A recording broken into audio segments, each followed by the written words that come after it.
question. So if you could please introduce us the project you're participating in, please. Okay. The project has the acronym PREDICT, and the main aim is that we have decision support systems throughout Europe to dealing with radiological and nuclear emergencies, but they were developed in peacetime to deal mainly with nuclear power plant accidents. So they are not fit for purpose as far as it comes to predicting the consequences of radiological consequences of a nuclear detonation.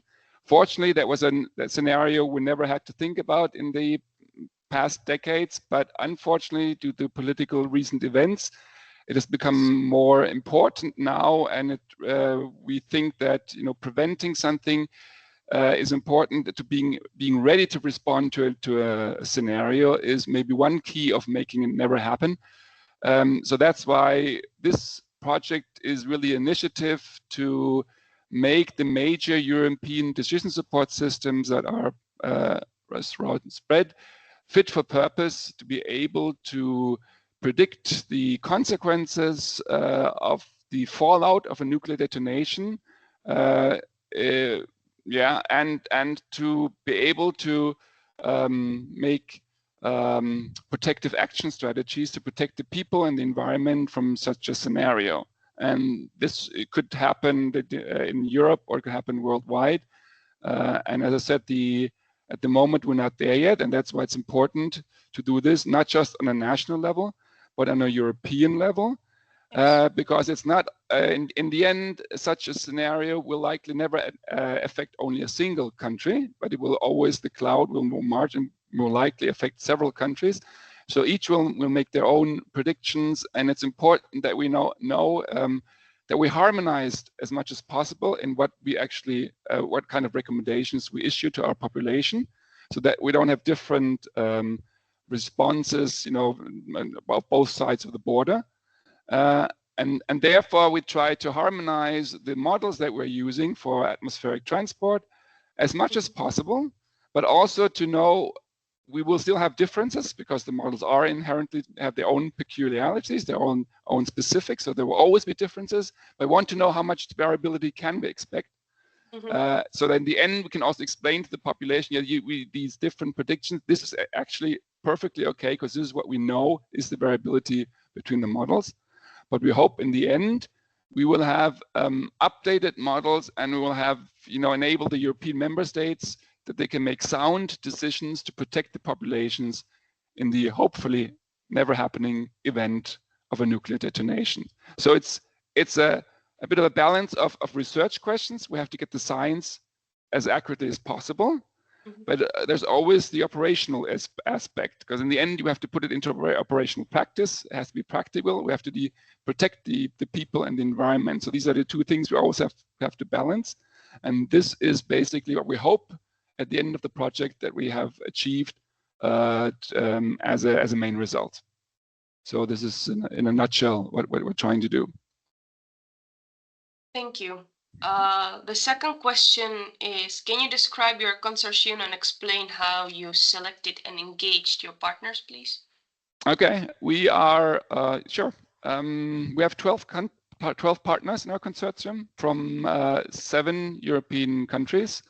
Perhaps a bit of a bias towards more of the Northern European countries. But important is we have almost all the major players in emergency preparedness and response on the European level on board. Particularly important is there are 2 widely used international, also worldwide used decision support systems called JRODOS and Argus, not just by a single country, but by many, many countries. And we have the 2 developers of these decision support systems in the consortium. And this is very beneficial because this also ensures that we have a very direct translation of scientific results into the operational practice. But we also have other major players like the UK health security agencies or Norway that have the national decision support systems. They use them. And so in this way, we think a very good consortium covering most of the important agencies on the one hand, decision makers, research institutions, also universities, and small medium enterprise to achieve this goal. How we engaged the partners, basically, actually, the consortium already had formed itself to a certain degree when they approached me, because they were looking for a coordinator. But this is also very, typically it's done in a way that there is this European platform for emergency preparedness and response called NERIS. And within this NERIS community, you know, everybody's active there. Usually when these calls come out, the topics are discussed, and this is already the forum where usually these consortia already form, where some interested parties say, I have this idea, and then other partners approach these institutions, and that's how the consortium in the end are formed. And I think this is a very productive approach, because it makes also sure we always have good consortia for these calls, and not too many competitions, but complementary proposals. So this is how it actually worked. Thank you. Another question: what key results do you expect from the project, and how do you foresee these outcomes impacting the EU community? That's a nice question. Well, I said one of the key results is the key result is actually we want to get our atmospheric transport models that are part of the decision support systems fit for purpose, so that they will be updated and state of the art at the end of the project, so that they can reliably and in a harmonized way predict the radiological consequences of the fallout from a nuclear detonations. Important to note here is that all these results, all these scientific results that we will have, will be directly implemented in all the national and supranational decision support systems that we have. So will they be ready to run? And we will also use, like there are user groups for these different, for let's say for Argus and JRODOS, with lots of participants outside the project as well. And they have regular training exercises. So we'll use that as a vehicle to disseminate our results and to also show many institutions outside the project what the project results are. And that way, we get the even ever higher dissemination level. Models is great, but in the end, what it comes is important is the protection of people. So we use these updated models. In the end, we develop recommendations for protective action strategies to protect the people, like from these radiological consequences, and also strategies how to disseminate them to the population, also how to communicate them. And this is where we also have the stakeholder involvement. And these will all be based on the updated models. There's a very distinctive difference between this kind of scenario and a nuclear power plant accident, is that the time frame will be very, very short.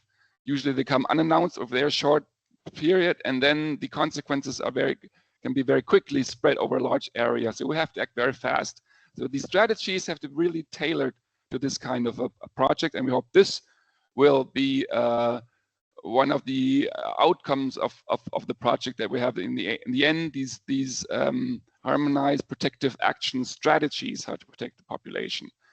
And as I said, we hope that this will also lead to potentially a more harmonized cross-border transnational emergency response, that we don't have differences in how the different countries, what they actually initiate as actions. So in the impact on the European communities, that we hope at the end, the European member states are ready to respond as far as radiological protection is concerned, to deal with this kind of scenario. Mm-hmm. And also, we will not, a research project is always a limited time, it's 3 years. We will not be able to answer all questions, of course. So we will update mostly our input parameters that go into the model.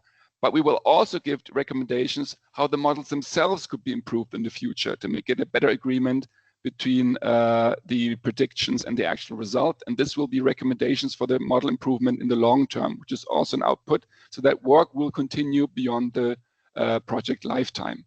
So these are, we hope, in the end, will be our key outputs and our key impact on the EPR community in Europe. Oh, thank you. That sounds incredible. Well, ambitious, but we hope we're going to get there. Yeah. Okay, last question. Your project has been running for about a year, if I'm Yep. right. Yep, What would you absolutely. highlight as the most significant achievement or achievements so far? Okay.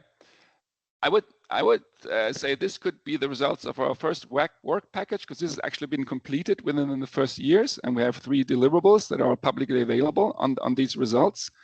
And this is basically, yeah, the most important aspects when you try to model these